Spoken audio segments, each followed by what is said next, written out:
All right, we're live.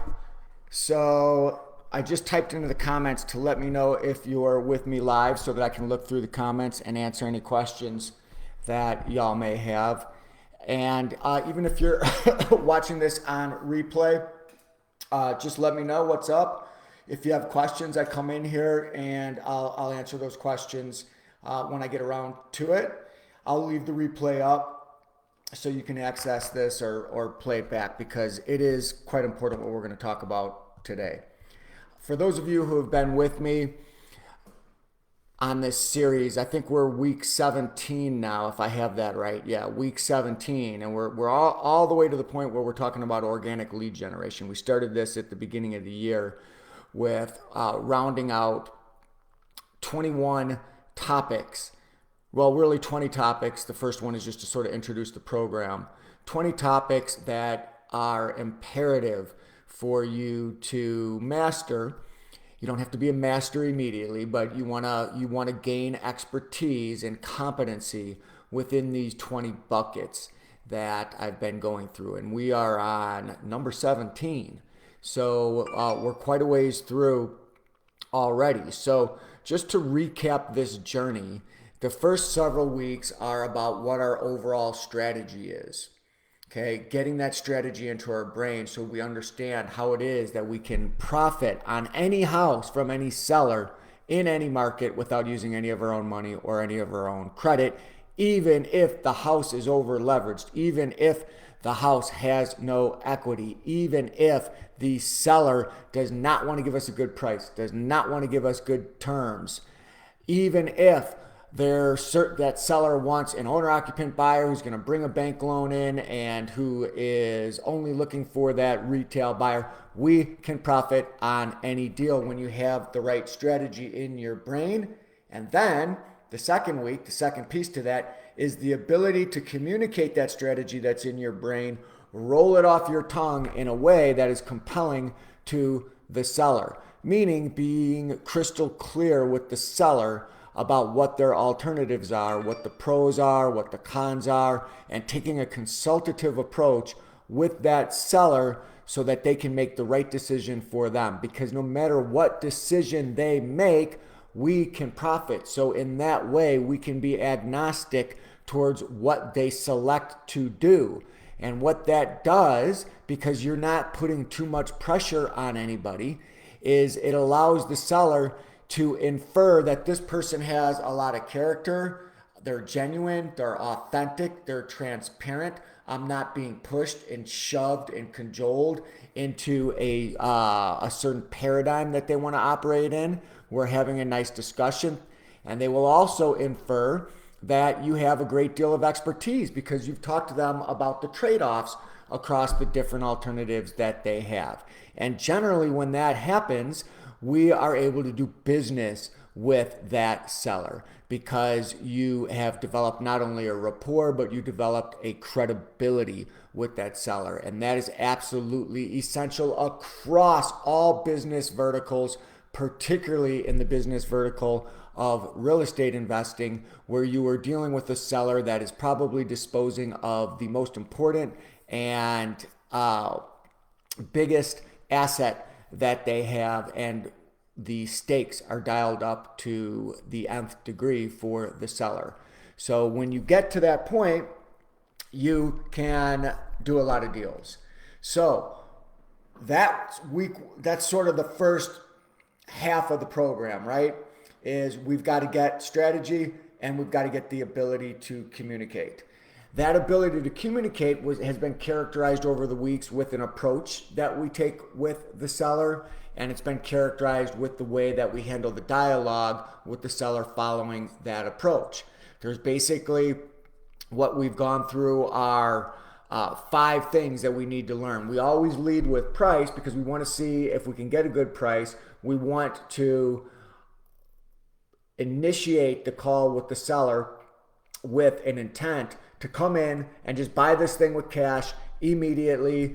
No hassles, no hangups, and no bank committees that we have to wait on, no contingencies.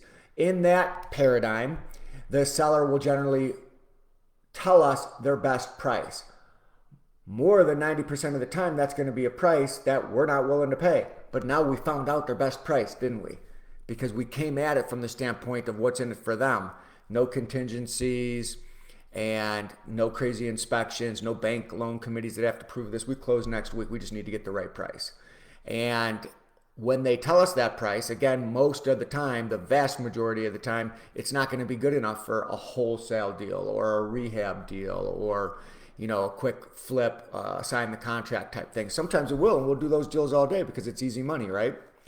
But what we'll tell the seller is, well, that price is fair based on what I'm looking at the market. It's just that usually when I come in, like I just described, with all cash, I can get properties cheaper. You don't have to do that with this property. I can usually get them cheaper because I'd be getting them from disinterested parties like banks who really don't want houses. They want loans, so they dispose of them more readily. So I'll probably reserve my cash to get just a little better deal. And I'm not, saying that you're not offering a good deal on it. I think it is. And actually, I think I can give you that price. I could give you that full price on this house.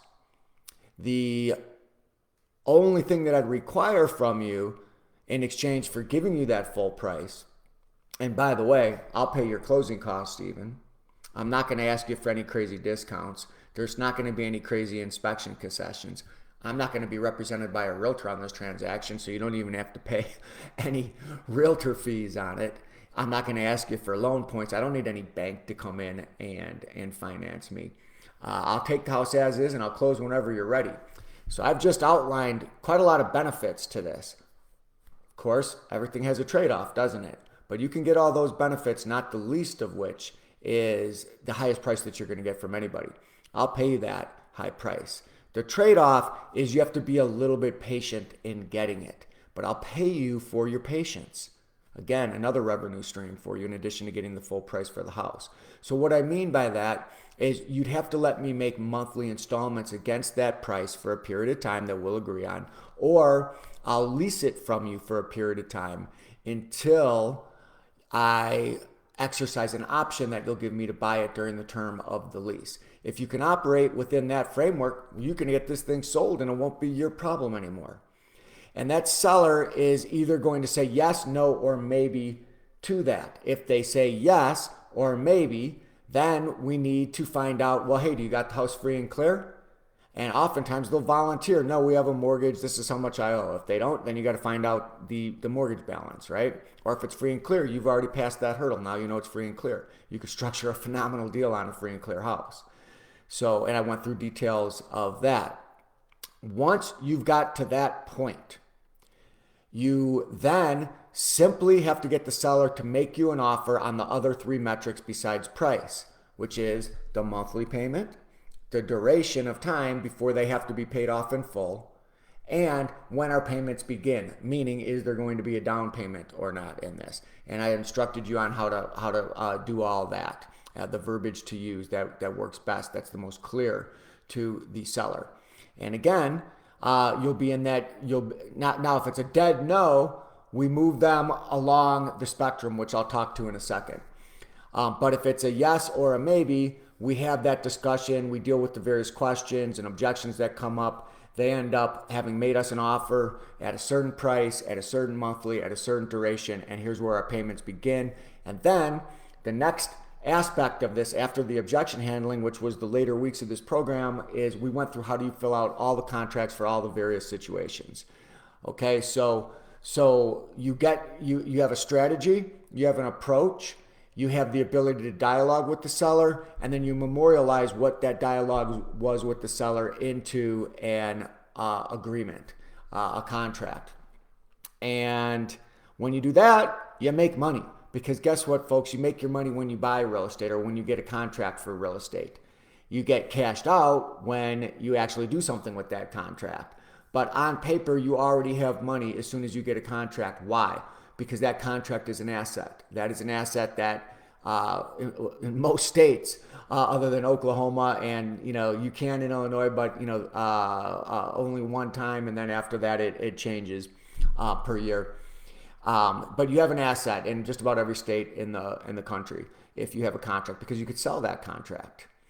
So with that in mind, you are through most of what it takes to get a deal. And that brings us to where we are this week. And where we are this week is, okay, I've got the strategy, I've got the approach, I've got the dialogue, I know how to put the agreements together. Now I've made money, now I've done a deal or two or three. Now I want to scale my business up. Now I want to go out and utilize marketing methods to attract more sellers so that I can implement all my newfound skills that are making me a ton of money. And that's what it is all about, okay? So that's where we're at today. And I'm going to start you this week with what we call organic lead generation. And it's the right place to start. Before I do, okay, good. I do see there's people in the comments here. Hey, let me just say hello. Hey, Todd, glad to have you. Frank, good to have you. I hope things are going well down in Austin.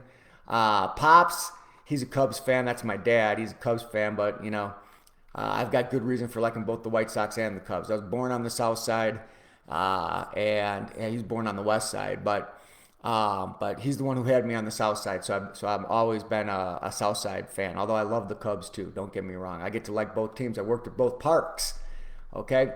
So let's see. Yeah, Nico, exactly, man. Hey, I enjoyed our chat the other day, and I'd say something, but I'm not going to say it in a public group like this, but you already know what I'm going to say. It has to do with 3 letters that you're heavily into. Carlos, good to have you in here, my man. Benny, what's going on? Emil, hey man, glad to have you. And then Kyle from up above the frozen tundra there in Canada. It's probably still like 20 degrees up there. Anyway, glad to have you guys. So, and anybody else who's coming in on the replay, hit me up. I'll come in, and if you have questions in here, I'll go ahead and answer them. But all right, so we are at the stage where we are talking about the marketing now. Okay, now in order to understand the marketing, we have to have some definitions. The first thing is this: based on what I just told you, right? What I just told you is that we can buy any house from any seller. We can be consultative. And the reason we can be consultative is because we're either going to get deals that are so good in price or in terms that we close right away, or we're going to get some kind of okay terms out of the seller as we ask them our questions, in which case we'll get an agreement, but we'll have 90 days to close, enabling us to not really take any risk. We can go out and find our buyer, and when we find our buyer and we beat those terms, then we simultaneously close and make the spread. The chunk of money coming in from the buyer is bigger than the chunk of money going out to the seller. That's called chunka theory. Not my invention. Ron LeGrand came up with that. I think it's a great way of describing it. Chunka theory. Now, sometimes that chunk of money coming in doesn't beat our contract, but we can renegotiate with the seller. When you have a bird in the hand, you're in a much better position from a leverage standpoint when you're ready to close right away, because you have that buyer sitting there. They just want to change the terms a little bit. That happens all the time. So we've got those chunks of deals. Then everybody who's like, nah, man, I'm not taking monthly payments. There's no way I could do that. I got to get cashed out.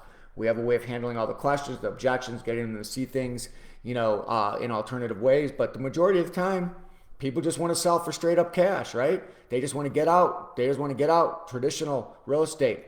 Realtors have a monopoly on that buyer that they're going after, right? That's why I recommend you get a realtor license or have realtors on your team, and we push them into that realtor funnel, which I talked about. Now, I want you to understand this, because what I just laid out for you covers 100% of the total addressable market. There's no deal that doesn't fit into that framework. All deals fit into that framework. That means that you could potentially, theoretically, have a 100% conversion ratio with the seller. So when all these schmendricks get on Facebook and YouTube and talk about motivated seller leads, for us, every seller is motivated. I have never one time in my life met a seller who wasn't motivated. Every seller wants to sell their house. Every single time I've put a house on the market, I've wanted to sell it, which by definition means I'm motivated to sell it. I'm paying for an ad. I'm running an ad. I want to sell the house. I'm motivated. Of course, there's degrees of motivation, and those degrees of motivation inform to some extent what we do in terms of buying the property.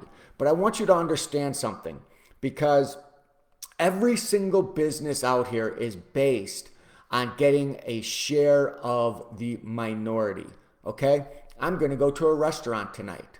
Well, there's all kinds of food servicers. I could go get some food from the grocery store and cook. I could go out for sushi. I could go out for steak. I could go out for Italian. I could go out for Mexican. I could go out for Chinese. I could go out for Vietnamese. I could have, the list goes on and on and on. But only some restaurant or one restaurant is going to get my business that night. Okay? All business is based on getting a minority of the market. So quit crying when you make 3 calls and that seller doesn't want to do things your way. If I got a call from a Greek restaurant, a Japanese restaurant, and an Italian restaurant tonight, I might tell all of them no. Why? Because I want to go get Mexican food. That's just the way it is. So I wanted to just draw this out for you, because I want you guys to really get past this and think about this when we talk about marketing. Okay, this right here, this first sliver right here, right? These are the deals where we just get a phenomenal price. Okay, wholesalers live in this camp right here, right? These are deals where we get really good terms. Okay, take over somebody's debt, pay their closing costs. Next thing you know, we got a big down payment coming in. Free and clear house. They give us really good terms on the free and clear house without a big down payment. We close on these puppies right away. These are the cream of the crop, right? This is what we want. These are the patrons, coming to the one restaurant versus the millions of choices that are out there. We love to get these. We're not going to get most of the people. Can't have the whole population of a city going to one restaurant, right? So we're gonna get these, and we're gonna profit heavily on these. The next bucket, if you will, are people who are willing to work with us on some kind of term so that they can get a better price, meaning they'll take a monthly payment for a period of time until we pay them off in full, and they'll give us 90 days to close on it. Well, we can do a lot of deals in here. And then the vast majority of people, as I mentioned, are over here. They only want an owner-occupant buyer who's going to bring a bank loan in, and that person is almost always represented by a realtor, because why would they not be represented by a realtor when realtor services are free for buyers? And people need that advice, that coaching, that counseling as a buyer when they don't have to pay for it. It's operated within a regulatory environment, and the inspections are set up, the appraisals are set up, the title is set up. All the ins and outs are there, and they don't even have to think about it. They just got to go look at a house and pick one. And the realtor does, the buyer's agent does all that work. So I have a whole aspect to this that we talked about on how we capitalize on these deals in this very large bucket over here. Okay, so knowing that all deals fall in, somewhere along this spectrum here, we should be thinking of lead generation in terms of, I just need to talk to a seller. The only qualifier I have is that a seller be willing to sell. If that seller is willing to sell, they're going to do one of the things that I can profit on. So I want to demonstrate my character, my competency, and get a deal done. So what I like to do, and I'm just looking at my notes here to make sure I'm covering everything here, is I like to compare that to us being the Amazon.com of real estate. You could get anything from Amazon, right? Well, we could service any kind of real estate seller, whatever it is they want to do. Whatever it is they choose to do, we can service that. And that approach is going to allow us to be very profitable, although I know Amazon didn't do so well this week. Nico, you probably were into that on one side or the other. But anyway, the idea is this, that what I just described for you ought to change your perspective entirely, because the qualifying criteria for us doing a deal is extremely simple and an extremely low bar. They just have to be willing to sell the house. Well, of course they're willing to sell the house. They have it up for sale, right? So that's an extremely low bar. If you're a wholesaler, what has to happen? High bar. One, the house has to have enough equity. You can't have a big giant loan on it relative to its value, because you won't be able to get it cheap enough to pay off the underlying loan. Okay, so that eliminates, boom, 80% gone, just like that. Then, let's just call it what it is. because we live in 2022 where you can plug in an address into the computer and here comes, a bunch of offers at over 70% and your full value is described right there in an algorithm from Zillow or Redfin. So what we're really talking about is you have to get somebody dumb as a box of rocks. I don't want to bet my whole business on getting stupid people to sell me their house at 60 cents on the dollar. Okay? Maybe I'm over characterizing that a little bit. It doesn't necessarily make you stupid, but I mean, this is why those deals are so few and far between now, and that's why the people who are very successful with this generally there's huge call centers. They have a bunch of VAs just calling, trying to find that idiot that's gonna one has equity and one is willing to sell for 60 cents on the dollar. Now you can make a whole business out of that. We've got people in my group that I'm helping to train to get the leads that they would normally throw away. They make over $1 million a year on morons. I'm embellishing a little bit. They're not morons if they sell cheap, but there could be a lot of reasons why they're selling cheap. Building violations, rehab, all kinds of reasons, right? But for the most part, they're allowing someone in to come in, get the property under contract, and then sell that contract for, a lot more money than they got it. So if you can get those, more power to you. We'll do them all day long. But I don't want to base my business on that. I'd rather base my business on 100% of the total addressable market being available to me because I have the skills and the techniques to be able to plug them into whatever outlet they choose as far as disposing of their house. Okay, so that's the framework that we want to operate in, and that is a real game changer. Now, here's the point. This is the point that I really want you to take away from today. Okay, because we're going to talk about paid leads next week, which is, phenomenal when you are ready for it. Just like getting that $500 golf driver is a good purchase when you know how to play golf. If you don't know how to play golf, that $500 driver, that $1,000 driver ain't going to do you any good.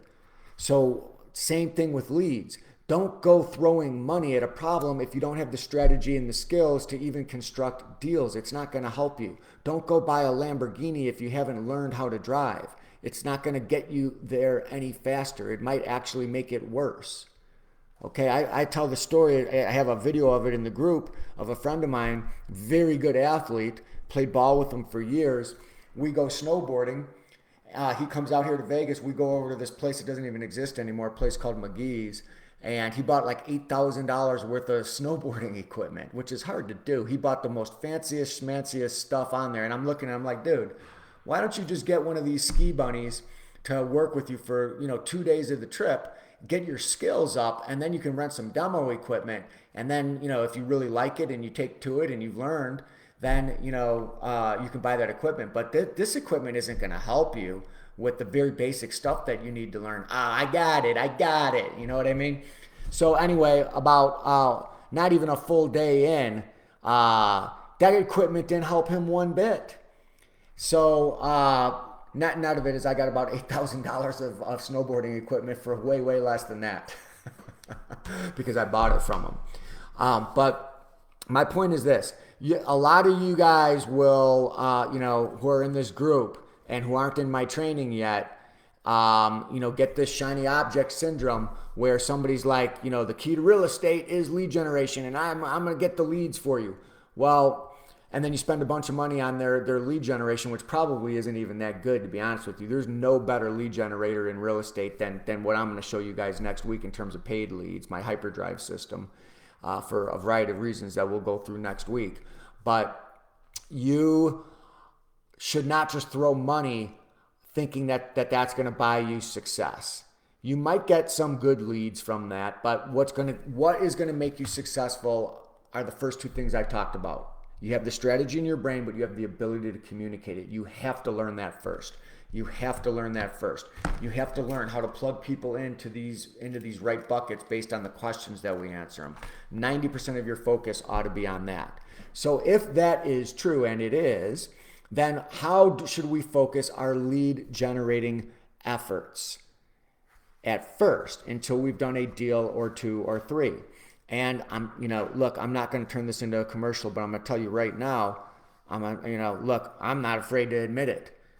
If you watch these videos in here, if you go through my 21-week course in here, if you go through my 5-module mini course and implement it without my guidance, my help, or somebody capable, somebody, I'm not the only one who can do this, right? I don't think you'll get a better deal than having me train you to do it, but there's other people who can train you to do this. You need a good coach. But if you choose not to do that and you just want to follow my 21 weeks that I'm outlining here, or follow my 5-module course that's in the guide section, I'm going to tell you right now, 95% of you are going to flunk. You're not going to make money. That's just the stats across the real estate investment industry, and there's a variety of reasons for that. Most of it has to do with being discouraged because you didn't get the right guidance. There's way too many nuances to just follow these static trainings and be successful. Having said that, 1 in 20 of you will be successful. Well, there's over 2,000 people in this group. So 1 in 20, that's not, I'm happy with that in the sense that means, what does that mean? It means like out of what would it be? It would be 200 would be 10%. So that means 100 people in here will probably become millionaires just based on going through the training, because they have the gumption to get up and go and the ability to calibrate as they go without a coach. But look, almost 100% of people are successful with guidance, particularly if that guidance is over a lifetime, which is what I offer. By the way, if you haven't booked a call with me yet, and you're kind of thinking about it, but or you're just curious, but you don't want to do it yet, just put video in the comments, and I'll come in later and I'll shoot a video over to you that you should definitely watch. It's I give you a little bit of a talking to, so to speak, via video about what you need to be thinking about. It's painless, right? Not going to hurt you. So I'm happy to do that. Or just go ahead and book a call with me. If you don't know how to do that, let me know, and I'll send you a scheduling link in the, let me know in the comments, or hit me up on Messenger. Everyone should, friend request me, or we should be friends if you're in this group. And I can send you a link to get on the calendar with me, and we can talk about what all this could look like for you financially, what it would all entail. But let's get back to the topic at hand, which is, what do I do if I don't have that guidance and I haven't done any deals yet? And I'm really impressed with what I've learned so far across these 17 weeks, but I really want to, kind of get going on this. Well, don't throw money at the problem. So don't throw money. I mean, unless you're going to throw it at a coach, that would be a good use of money, because the coach will help pull you through to the other side. But don't throw money at software and at lead generating, buying leads, because you don't know what to do with them.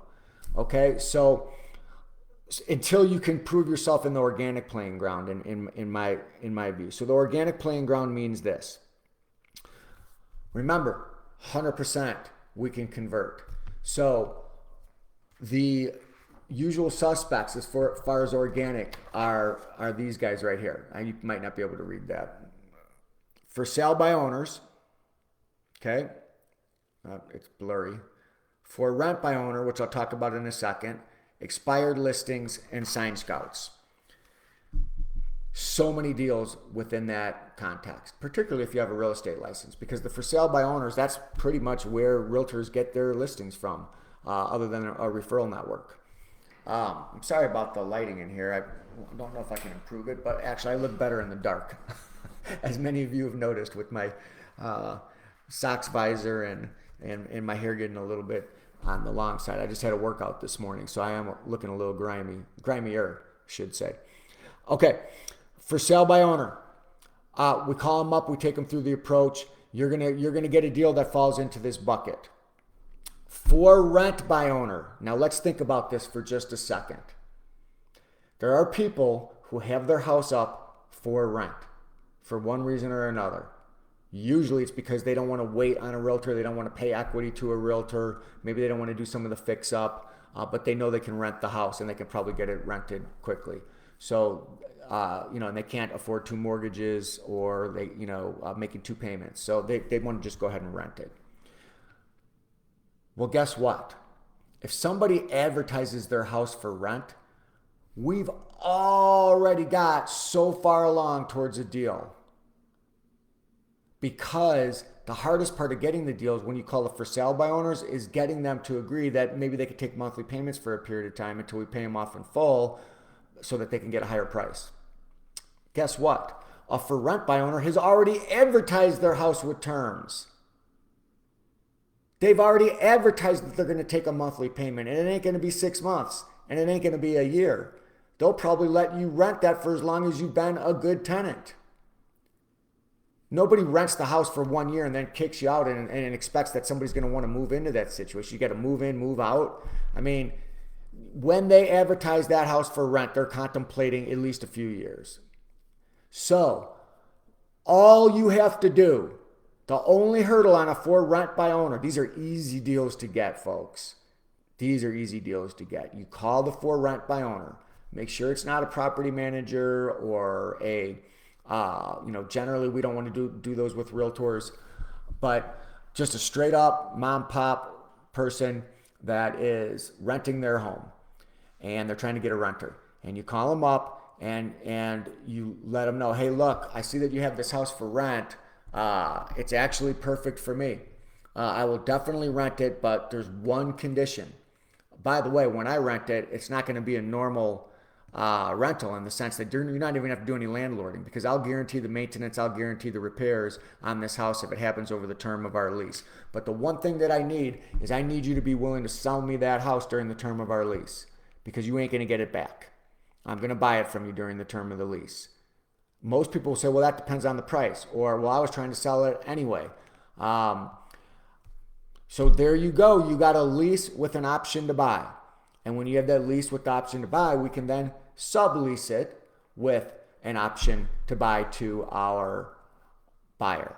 Of course, we have to let them know that that's what we're going to do, that we are going to sublease it out, because we've got way too many buyers that we're trying to get qualified for loans. They don't qualify right now. So, we want to lease the house so that we can place our buyer in there while we get them qualified for the loan. I'll make money off them, a premium, because I'll charge a little bit more price-wise than the price that I'm going to give you. So shall we talk about price so we can get this thing going? And then you go down that road. You can get those deals all day long, guys, all day long. Now, if that seller is like, no, I won't sell it, well, then maybe we just try to sublease it. If we could sublease it, boom, you got rental arbitrage, you got Airbnb strategy behind that. All things that you're gonna need to learn about really with a coach. I mean, you can go through another program on it, but my program is very robust. We talk about all this kind of stuff. So get on a call, for God's sakes. Some of you haven't even been on a call with me. It's amazing. The other one that I really like are sign scouts. That means you've got people in your life that you don't know very well, right? Could be the mailman, could be the FedEx guy, could be the UPS guy, could be the DoorDash guy, could be the Uber, especially Uber, right? All of these people are driving around neighborhoods all day long.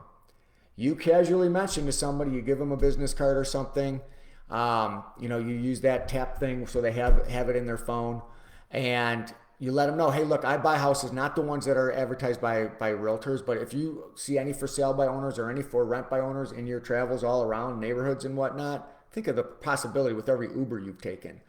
If you see any houses like that, just snap a quick pic of the sign with the number on it and then the address, send it to me, and if it's one I don't already have on my list, I'll give you $20. You PayPal the guy $20. Those are great leads. You can call that for sale by owner or for rent by owner up and make a deal with them. Oftentimes that's the only advertising that they're doing. Your kids, you don't have to give them $20, you can give them $5. It's just snapping a picture, right? Why would they not do it? It takes 1 second. Even if they don't get paid, who cares? It didn't cost them anything. They're right next to the house anyway. You could get the 16, 17-year-olds, who are driving around, cruising and stuff like that to do the same thing. Have a bunch of those people out there. You'll have a beat on what's going on in your catchment area, in the neighborhood that you're looking to, the neighborhoods that you're looking to invest. These are organic leads. These are basically free leads. Extremely easy. If you don't want to put the $5 out, you could say, hey, if I buy the house, I'll give you 1,000 or 100 or whatever out of the profits. So there's all kinds of ways to incent people for free. And then the last one, and again, this goes towards my wanting you to get a realtor license, but you don't have to, because you can get these through various sources, including the realtor that you'll have on your team. But expired listings, where somebody has tried to sell it through a realtor and the realtor failed. Those people get fed up, and they're willing to talk to someone who's ready to close right away. So that's organic. For sale by owners, for rent by owners, sign scouts, expired listings. And There are a lot of deals out there, ladies and gentlemen, and I hope you go get them. And if you need my help getting them, jump on a call with me and I will help you. I'm just looking in the comments to see if I missed anything. Hey, Benny, good to see you. I didn't say hi to you earlier. And uh, Jim, what's going on, Jim? Otherwise known as Carl. Hey, guys. All right. I appreciate you guys very, very much. Y'all have a wonderful Saturday. It was my child's 13th birthday yesterday. I'm going to probably take her out for a little brunch, maybe get some steak and eggs out here, and and hopefully have a wonderful weekend. So if there's anything I can do for all y'all, let me know. But peace and love, happiness. I appreciate y'all very much, and make it a great day. We'll catch you on the flip side, folks. See y'all.